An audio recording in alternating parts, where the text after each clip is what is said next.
Trek favorites. What are yours?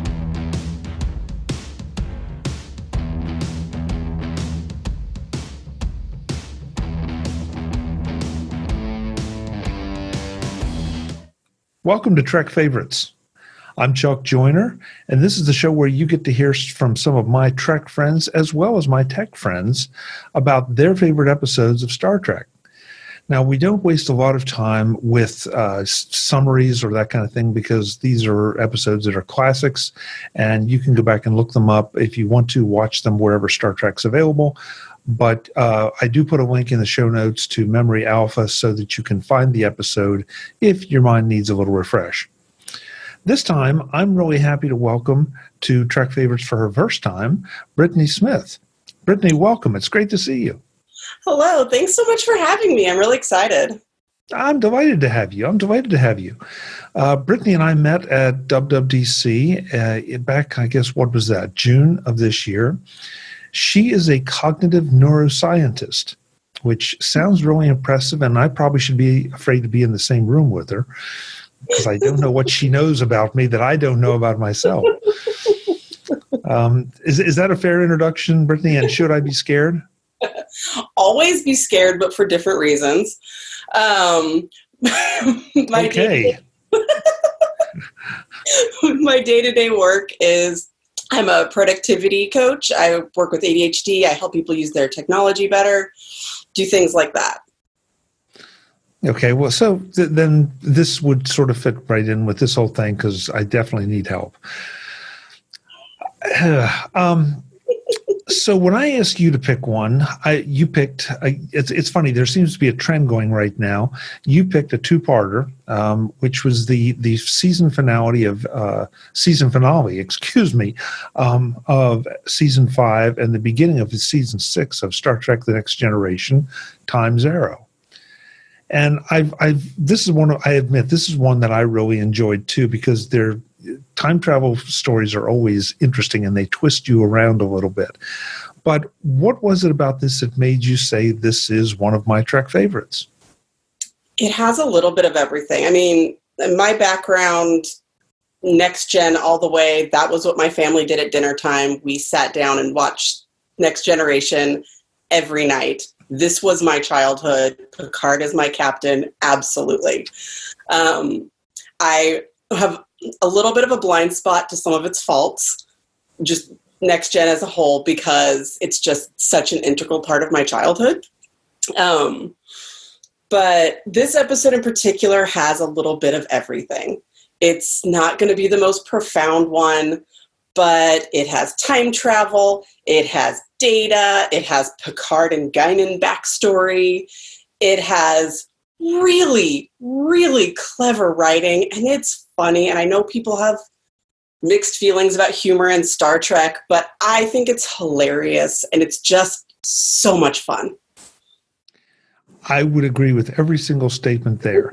And folks, while I said we don't do summaries, this is the one where the crew goes back in time and meets Mark Twain, and Data is killed in the past but lives in the future, and everything spins around. So that may give you a little frame of reference. And if not, definitely go check out Memory Alpha. And Jack London. Don't forget Jack London. Don't forget Jack London. Yeah, that's a nice little twist that I think a lot of people do miss. Yeah. My friend was like, that, because he had never seen it before, so I made him watch it with me.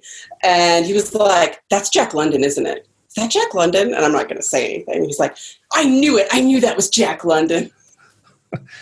I don't know enough about Jack London to know if this was a writer's contriving or whether Jack London ever really did meet Samuel Clemens in San Francisco. I don't know. I have no idea. Yeah, but I'm with you.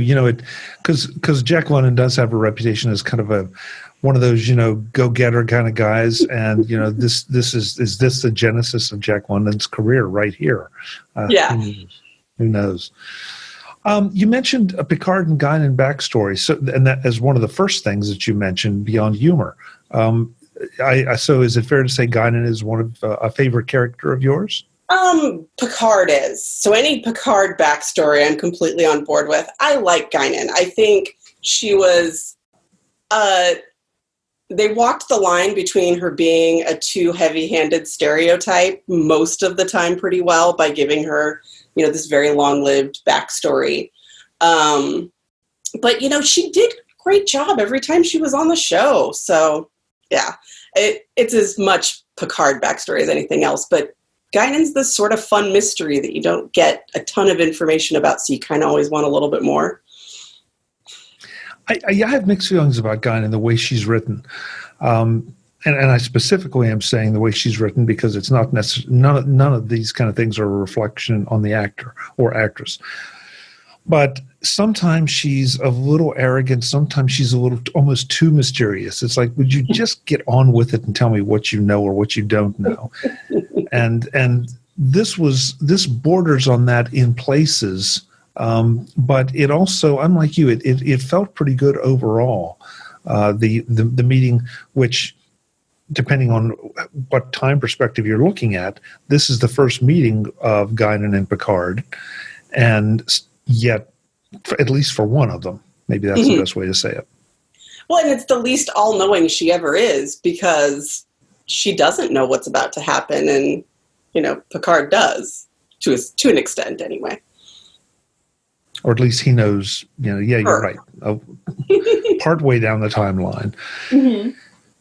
Which, here we go again. I mean, the timeline stuff is really interesting. When you try to map out, okay, Data's head is found in San Francisco, and it's been there all this time, and yet Data's head is on his shoulders so much of the time. And at one point, Data's holding his own head, I believe. Yeah. So what happens to the timelines there? It does start to bend your head a little bit. I feel like this is one of the more direct ones in Star Trek because it has a clear narrative, right? It is okay, we're going to do our best and the thing's going to come around again. Not in a fate way, which every time they use that word, it sort of weirds me out a little bit, but that there's a head, he goes back in time, the head is left. Like, it's almost a nice, neat circle compared to some time travel stories. I don't know. Am I being weird about that? No, because the more I think about it, you try to figure out if time travel were to work, how would it work? And should this kind of thing be possible? And can the same physical thing exist at one point in time twice? Yeah. I said that right. and anytime you have a TV series, and I don't like Star Trek, where they are discrete episodes, usually I haven't watched really the new series, which I suspect falls more into the more modern story format of being more serial. But you end up with this problem of not every episode is going to end up going with the same time travel rules, because it's too hard to maintain over how many different writers over how many different decades now. So you can't think about more than one time travel Star Trek episode at a time, because otherwise it gets too weird. But I've been obsessed with time travel since I was really small, and probably Star Trek was a big part of that. Back to the Future too. And everything, I'm okay as long as each individual story has its own set of rules. As long as they all have their own set of rules, I can go in and out of a time travel story weirdly easily. Well, it seems like no matter Star Trek or not, Star Trek or anything else, everything has a set of rules, and most of the time they have a way to borderline explain why the rules are that way. Right. Like, this one's pretty direct, but then there's an episode of Voyager where they also go back to, in this case, the 90s. And but you see this, the time travel police guy. You see him in these different points. So he's you've seen him in different alternate timelines, and that one is much messier, and it's not as clean as Data's head. In time, leave Data's head. No, but I know the one you're referring to. Yeah. And now you've introduced the idea of timelines. That there's not just one timeline; there are multiple timelines, and they're concurrent, and you can jump back and forth and up, down, and sideways, Right. trying to follow it. And you can have your characters jumping across timelines, to an alternate timeline and back. So that's why I know what you mean about this one being direct. I feel like it works so well. And I'm not quite sure why, because you don't spend that much time thinking about it while you're watching it. You just, you're in the moment and you buy it. Yeah, the only thing that really I thought was weird was, okay, but if Data really dies in that cavern, where's the rest of his body? And also he's a main character and stuff, and so you don't necessarily assume he really is going to die. But if he died there, what happened to his body? Why is there just a head? Well, they took the body back to the Enterprise with them. I know. And the time travel, it works. But if you're going under the assumption of Data dies and there's no time, that they're not going to, his head's not going to go do the aging while his body doesn't do the aging thing. Because forever he has a 500-year-old head. For the rest of Data's existence, he has a 500-year-old head, which is sort of weird. But if he had really, the premise when they originated is Data must have died in San Francisco.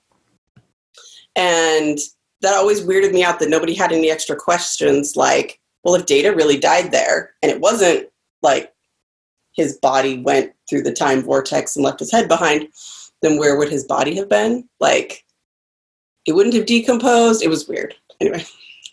Well, no, you're absolutely. Well, yeah, you're right. Yeah, it worked fine in the story. It was just why weren't the archaeologists suspicious of this? Well, and why, if they took the body back with them, why didn't they take the head too? That was the other thing that always seemed a little strange, unless it just rolled under something and they couldn't find it. Well, it timed out. The vortex timed out. Oh, that's right. That's right. Yeah, that's right. And then once they knew that, the alien had told Picard that their weapons were soon, then he needed the head. And the head became another part of the plot point because it was going to send the message not to torpedo the planet, which always seemed weirdly aggressive to me, but whatever.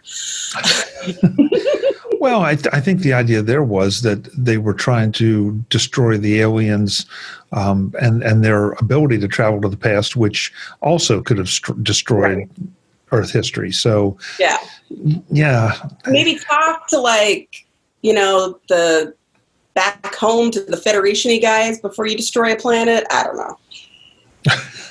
Maybe supervisor. Yeah, but you only have so much time. That's true. So I think it's interesting that we've spent all this time on time travel. You even brought up Jack London, but you never mentioned Mark Twain, which to me is one of my favorite things. So okay, I mentioned that I loved that, especially his original speech about how how did the universe get along for so long without man to take up space, and I enjoy sardonic personalities quite a lot, and it tickled me. Well, the actor's portrayal of Twain, you feel like you've met Mark Twain when you see this. This is not just somebody that put on a white suit and white mustache and white hair and said, "I'm Mark Twain." Yeah, and I have not met Mark Twain, unfortunately, but not yet. But it feels like you could, that you really get the sense of him through if you are. If you're a reader of Mark Twain at all, this feels like the person that could have written those books. And of course, I never read Mark Twain until long after this was one of my favorite episodes of Star Trek because I was a child when this came out. So all of my readings of Mark Twain were actually colored by this episode.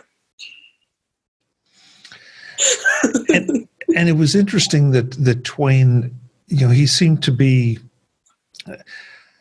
cynical at best when you first meet him about all this. And then he mentions at some point, I think he's talking to Picard when he says, that I even wrote about this in one of my stories, which is a Connecticut Yankee in King Arthur's Court.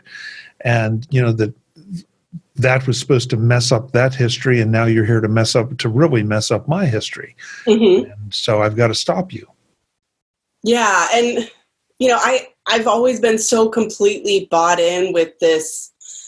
There are certain episodes that ruin the image for me, but overall, like with this utopian society with, no poverty and people can explore their passions and the things that they're curious about. And I've always been so completely bought into that, that it was just another angle on the fish out of water stuff that started with Data arriving in San Francisco, through watching Mark Twain look at the Enterprise, and I guess it's worth giving up cigars after all. Yes. I mean, you really, and again, he conveys that so well.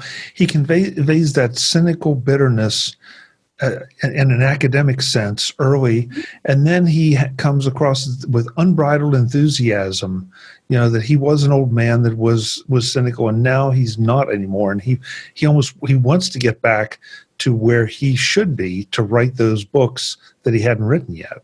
Mm-hmm. Yeah, and I probably should have looked up where it was within his books that this would have theoretically happened, but I didn't do that. But I don't know, I took this and I never had the reading of Huck Finn where you took it literally. Like I always had especially the end of Huckleberry Finn where they have they don't realize, already freed slave. And you realize Tom Sawyer is a jerk and a terrible person because he knows this and he's putting Jim through all this garbage. And so I never read it literally. I mean, I read it as you are showing, in this sort of sarcastic way how awful he is by watching us go through all of these antics with him. Like Huck would always say, I'm a bad person because of this, while doing actually all of the right things. Send your letters to Brittany, please, folks. She just condemned Tom Sawyer, is what I heard. Yeah. But not the island. That's delightful. Okay, good. Sorry, you just redeemed yourself. You also mentioned humor, and this has the potential to be a pretty heavy episode if you wanted to look at it that way. But you're right, there's so many little subtle humorous things injected in here that you can't help but chuckle a little bit. It doesn't matter how many times you watch it. I still, just like you, I'm sure, I have my favorite moments with each one. Mm-hmm. The 49er. Oh my gosh, the 49er. Data says, I'm looking, like he's talking about what he's trying to do, and the 49er's trying to give him advice about how to panhandle and just goes into it. And if you're not really paying attention, you completely miss it. Like, it's just so charming. Yeah, I think the 49er says, or excuse me, Data says to the 49er, I'm looking for a man with a snake. And then just completely deadpan, yeah, you're a weird one, aren't you? But don't be too particular where you get your funds from. And Data picking up the anvil, and then realizing and then drops it and says, ow, as if that's what you would do if you picked up an anvil and hurt yourself. Yes. And the bit that I sort of had to explain to my friend who was familiar enough with Star Trek to know who all the characters are. But I had to explain, no, actually, we've had lots of episodes where we've been watching Data learn how to play poker. This is actually well established that he would be able to come in and surprise all these people and win. Yeah, and you don't get to see that. I mean, all you do is see him start to shuffle and deal, and then that's it. And the next thing you know, he's cleaned them all out and has... Which is a pretty clever cut. I like it. Oh, absolutely. And especially when he comes in wearing the feather too. I mean, that's great. That's great. He really completely cleaned them out. I'm trying to think what else. Oh, and the scene where the crew is doing the, I guess it's Shakespeare, and Geordie, who of course, who is of course is blind, is holding the book upside down. Yeah. And just Deanna just reaches over very just easily and turns it back over for him. And everything with the innkeeper was just so charming. And watching Picard improvise, and where he's sort of hit or miss. And like sometimes he seems good at it and sometimes he seems bad at it, but it still sort of works. And I just love it. Yeah, I mean, and again, if you're taking this whole episode too seriously, then you're going to miss out on some fun stuff here. There's no question. And when they go to check out what's been happening with the cholera epidemic, and the doctor has to dress like a nurse because she can't dress like a doctor, and even at the time this was made, we didn't have the rates of women doctors we have now. And just the idea that, that's ridiculous. I guess she would have to pretend to be a nurse because they didn't really have those then. Like, as a child being like, oh, right. Sort of appreciating like the differences at the very least between the 24th century and the 19th. Yeah, and I think they do a decent job. I mean, they play it for laughs in places, but they do a decent job of portraying the 19th century.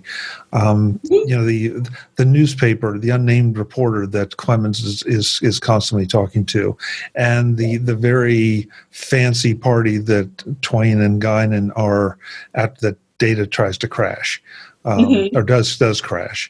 It's just it is really, really well done.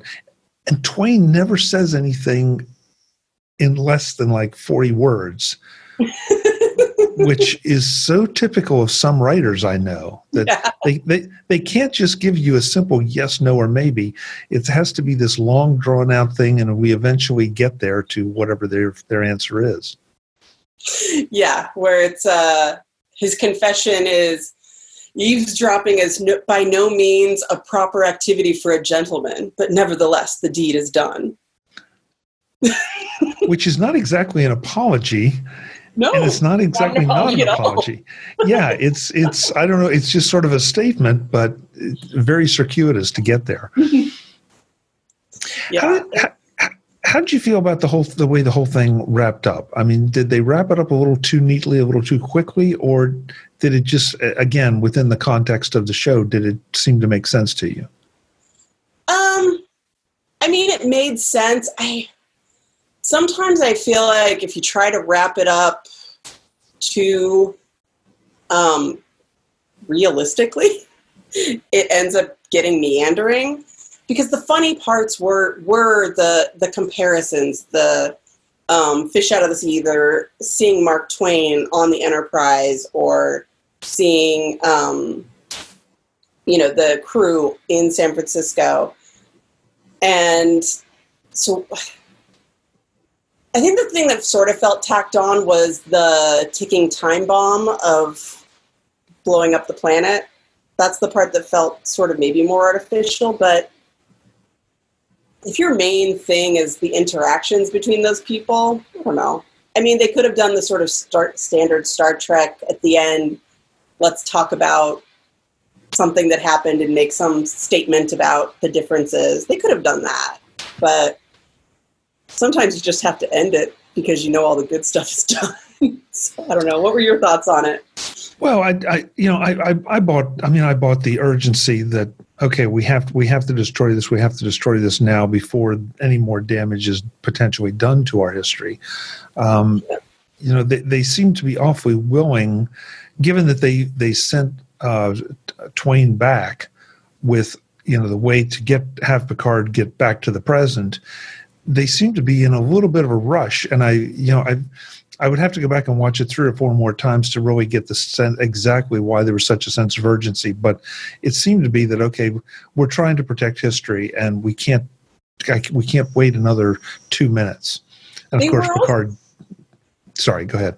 They were making assumptions that time was traveling at the same rate for both of them, that like that Clemens would have gone back to exactly where he was before, which I'm guessing there isn't any precision of location with that time travel, because otherwise Data might have ended up in the same place as the guy with the snake. And they didn't end up in the same place. They ended up in different places because Data's wandering around by himself looking for the guy with the snake. And yeah, so I'm guessing there's not any precision about that. But then they're also assuming, like, because that's taking him the same amount of time. And it's like, it reminds me of Marty at the end of the first Back to the Future. What am I talking about? I've got a time machine. I have all the time I want. Like, the urgency felt weird to me too. That's my long-winded way of saying that. Well, and to your earlier comments about, every time travel story has, a separate thing, Mm-hmm. why can't you go back 5 minutes before you made the last mistake and fix that one? And of course, they're all kind of, science fiction tropes about, time pushes back to try to make things happen exactly the way they did. And Mm-hmm. so, Or you don't want to run into yourself. Right. But we're right back to Data's head. We've come full circle. Right. Data runs into himself in a sense. And, is that, and yet it all makes sense. Okay. So his head got blown off, but it couldn't have gotten blown off if it hadn't been there in the first place on his shoulders to go back in time. And, that's where. Right. They wouldn't have ended up. Sorry. My brain's just going off on a tangent. No. They wouldn't have ended up at that other planet if they hadn't found Data's head. Because the whole reason they found the head, they found the microorganism that only was on Davidia 2. So they had to go to Davidia 2. And then that's when they ran into the beings and got caught up in the thing. So no Data's head, no trip back in time. I don't know that's true. That's true. So that was the way you got there, but right. You still are trying to figure out, okay, so how can the same head be in two places at once, which it was when Data was in the caverns in San Francisco. Holding it. So all those ones say if you touch yourself, the universe will explode. Clearly, this episode's not following those rules. Right. It would be surreal if you were capable of feeling surreal.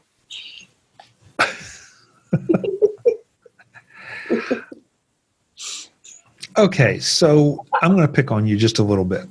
Yeah, go for it. Because you are well known to those of us who know you as a Star Wars fan of boundless enthusiasm. I don't know any. Go ahead. Sorry. Well, I don't know how else to express it. I mean, and yet here we are talking Star Trek, and you blow me away by you saying this was part of your childhood, that this is what you and the family did, and so I would think that this would set you up. And I'm not, and folks, please no letters, because I'm not picking on Star Wars. I'm really not, because I enjoy Star Wars too, but Star Wars never strikes me as just nearly as serious in an intellectual kind of way as most of Star Trek is. And so I was really surprised to have you pick this episode, which is maybe because it's a little whimsical, even though it's a potentially serious topic. It's a little whimsical, but now I want to be clear. I was a little bit worried that all of the really serious ones would already be taken. Okay. There are some serious ones that I do really care about a lot. But I also feel like there's other people who are good. I'd almost rather hear what they have to say about those. Okay. But there are some that have more deeper meaning. And Star Wars is mostly an adventure romp, but it has some things that have a little more meaning to them. They're mostly around Yoda, but not the prequels Yoda. But there are some philosophies that exist in Star Wars. But I'm sort of just a geek with boundless enthusiasm. I'm a well-rounded geek. You're well-rounded. Okay. There's a T-shirt for you, folks. right. Well-rounded geek. That's something I need to do with these shows. I need to lift quotes from my guests off and make T-shirts out of them, because you have a circle around it, and on parts of the circle it'll have the Star Trek logo and like a rebel symbol and some D&D dice. Like, seriously, you could do this. Yeah, and I won't get sued by anybody for violating the copyright stuff. So what haven't we talked about here? I mean, the crew. It is a show that's involves everyone. Although obviously Picard and Guinan and Data are the sort of the stars of the show. They're the focal points. But the supporting characters come in. Worf doesn't have a lot to do except say, let's blow everything up. But everybody else does, I think a really good job. And there's something, I got to tell you, there's something borderline heroic about just when they feel like they're going to get closed in on by all the police. Data rounds the corner on a stagecoach of all things. I mean, it is so good, and that's where I think you're into the adventure romp kind of thing. Right. It does have some of that flavor. Yeah. He shows up just in time, and it turns out that's what his invention's been doing this whole time, because we didn't know. Yeah. And where did he get a stagecoach? That's what I want to know. But he had a lot of money. Yeah. A lot of money. Money talks. I don't know. Can I borrow this for an hour? Yeah, probably so. Because he kept handing Jack London cash. Yeah. Sure, I don't need it. I can get more. I would just go play more poker. Well, after a while, he'll get a reputation, and they'll know he's a card shark. Yeah, Data. But they still think they can beat him.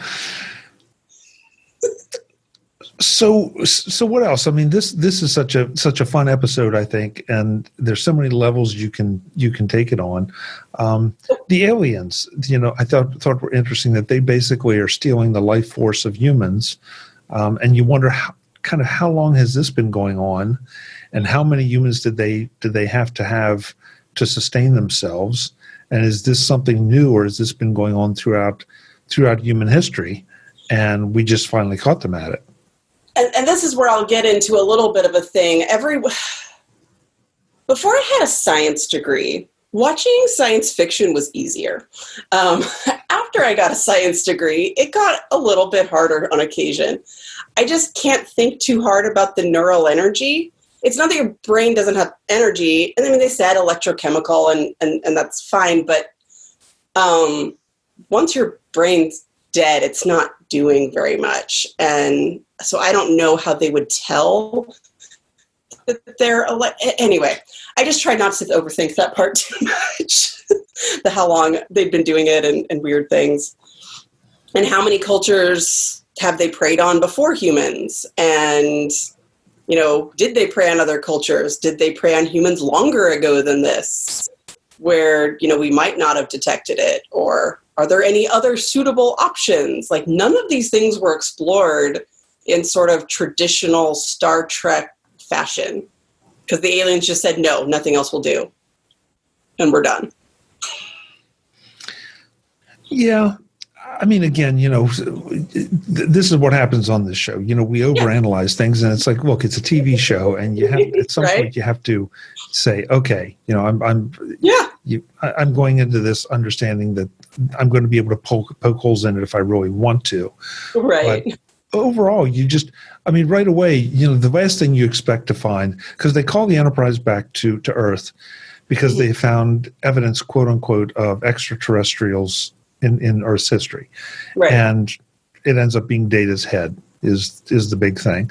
And so then you're right. Then there's only one other place in the universe that this microorganism could have come from. So we go dashing across the galaxy to go to that planet. And you're really sucked in, and you're going with it. And that's absolutely. That's when Star Trek is at its best. It doesn't rush you too much, but it takes you along with it and doesn't give you time to really tear it apart. And that's always when you do it the best. When you say just enough to give you a hint, but not so much that you're going to get in trouble later when there's better science. So it'll really stand the test of time. And it does. Yeah. It does. I mean, I enjoyed watching this time as much as I did probably the first time I saw it, maybe more. Yeah, I love it every time. And I had picked this one not having seen it in years. And then when I went to rewatch it, I was like, this is just great. I am glad I picked this one. It's as much fun as I remember. You know, I'd have to really think about all the next gen, but this is one of those episodes that is just fun. It is. I mean, again, you could it has its allegedly dramatic moments, but there's just a lot of fun here, a lot of stuff to like about it. Yeah.